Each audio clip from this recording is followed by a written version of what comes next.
Hello everyone, good morning. সবাইকে কেমন আছেন সবাই? আশা করি সবাই ভালো আছেন।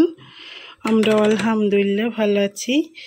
তো এখন দুপুর 11:30টার মতো বাজে। আমি আজকে দুপুরের জন্য রান্নাবান্না শুরু করে দিয়েছি। আর এখানে বাঁধাকপি সেদ্ধ হতে দিয়েছি, কারণ আজকে আমি বাঁধাকপির ঘন্ট বানাবো। ওই জন্যই ওখানে বাঁধাকপিটা একটু ভাপানো হোক, এদিক থেকে আমি বাকি কাজগুলোও শুরু করেছি। এই তো এখানে আমি আলু কেটে রেখেছি, কাঁচামরিচ, পেঁয়াজ, তো টমেটো এখানে রেখে দিয়েছি। তো আমি এখন আলুগুলো ভেজে নিব। তেল গরম হয়ে গিয়েছে।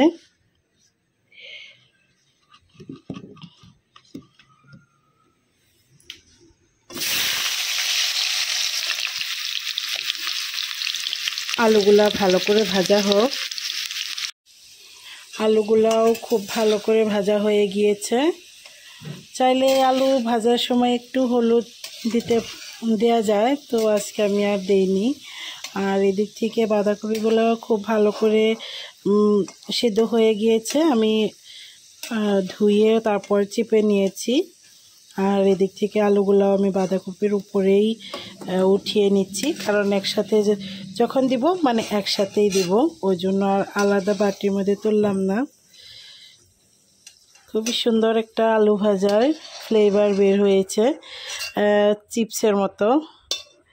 আলু ভেজেই তো চিপস বানানো হয়, তো ওই জন্য চিপসের সুন্দর একটা ফ্লেভার বের হয়েছে। আমি এখন এই বেঁচে যাওয়া তেলের মধ্যে সম্বার দিয়ে নিব। এখানে আমি এখন জিরা দিয়ে দিব।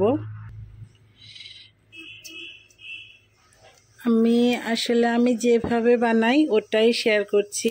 আমি আগেও কিন্তু বাঁধাকপির ঘন্ট বানিয়েছিলাম, আমি তো এইভাবে বানিয়েছি। ওই জন্য মানে আজকেও বানাচ্ছি, ওই জন্য ভাবলাম আপনাদের সাথেও শেয়ার করি। এখন জিরা ভালো করে ভাজা হয়ে গেলে দিয়ে দিব আমি পেঁয়াজ। যারা নিরামিষ খান তারা অবশ্যই পেঁয়াজ দিবেন না, কারণ নিরামিষে পেঁয়াজ যায় না। পেঁয়াজ কাঁচামরিচ ভাজা হয়ে গিয়েছে। এখন আমি দিয়ে দিব এখানে আদা,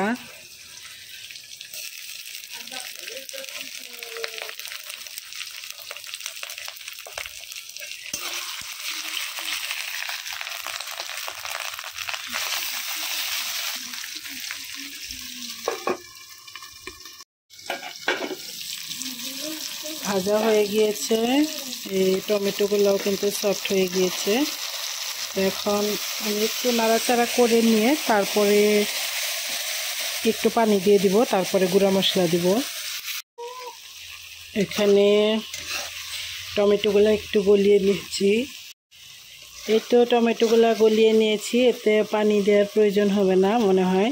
তো গুঁড়া মশলাগুলো দিয়ে নিই।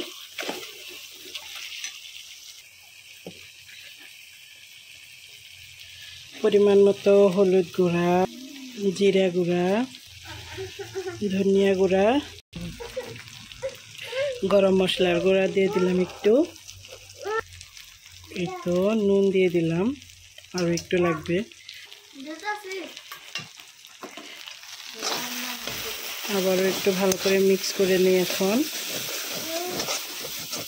এখন মনে হয় একটু পানি লাগবে, তো একটু পানি দিয়ে দেই, এতে করে ভালো করে মশলা কষে যাবে। একটুই দিলাম। তো এই তো পানি দেওয়ার পরে এখন আবারও একটু ঢাকনা দিয়ে ঢেকে দেব মশলাটা কষে যাওয়ার জন্য।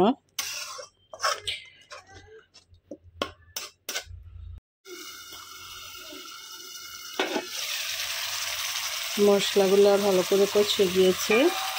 তো আমি এই তো একটু নাড়াচাড়া করে নিই, নিচে থেকে কিন্তু একটু লেগেও যাচ্ছে।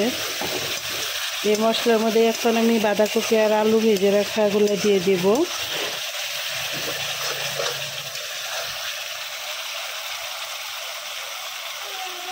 তেল আর মশলা আলাদা হয়ে গিয়েছে, তো আমি এখন দিয়ে দিব।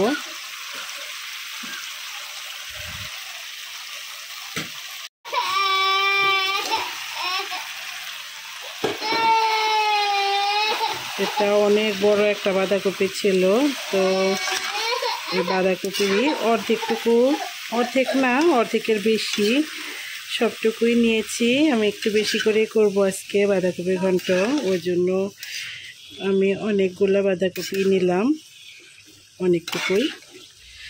তো ভালো করে মিক্স করা হয়ে গিয়েছে, মিক্স করা হয়েছে। এখন এই তো ঢাকনা দিয়ে ঢেকে দিলাম, এভাবে হতে থাক।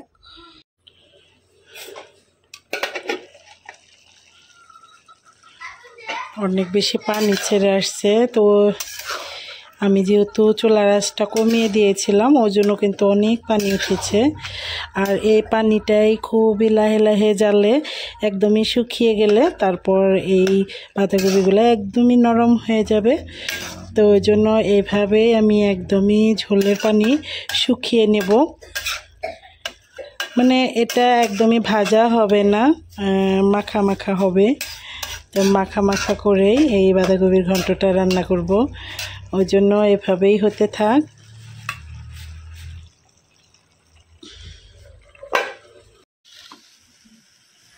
অনেকটাই পানি শুকিয়ে আসছে, মানে বাঁধাকপির ঘন্টটা প্রায় হয়ে আসছে। এখন আমি উপর দিয়ে একটু ধনিয়া পাতা দিয়ে দেই। আমি ধনিয়া পাতা ভালো করে ধুয়ে কেটে নিয়েছি ছোট ছোট করে, তো আমি এখন ধনিয়া পাতাটাই দিয়ে দিলাম। এখন বাঁধাকপির সাথে ধনিয়া পাতা একটু মিক্স করে নেই।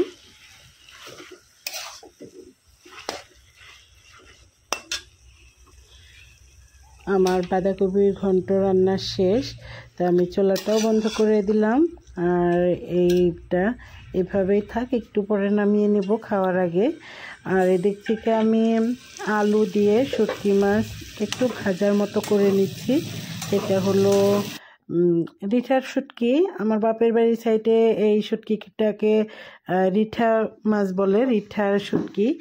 আবার এই শ্বশুরবাড়ির সাইডে এই শুটকিকে কাঠ শুটকি বলে। তো আমি দুই নামেই চিনি। এটা দিয়ে একটু ভাজি মতো করে নিচ্ছি, আমার কাছে এই শুটকিটা অনেকটাই প্রিয়। আর এই তো আমাদের খাবার কিন্তু রেডি।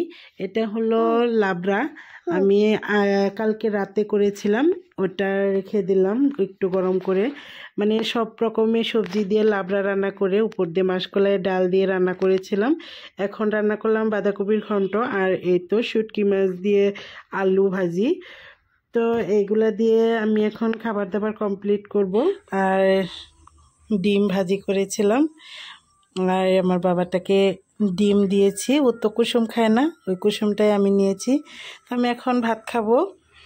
আজকের ভিডিও পর্যন্তই, দেখা হবে নেক্সট কোনো ভিডিওতে। ততক্ষণ পর্যন্ত ভালো থাকবেন, সুস্থ থাকবেন, আমাদের জন্য দোয়া করবেন। আজকের ভিডিও পর্যন্তই, আল্লাহ হাফিজ।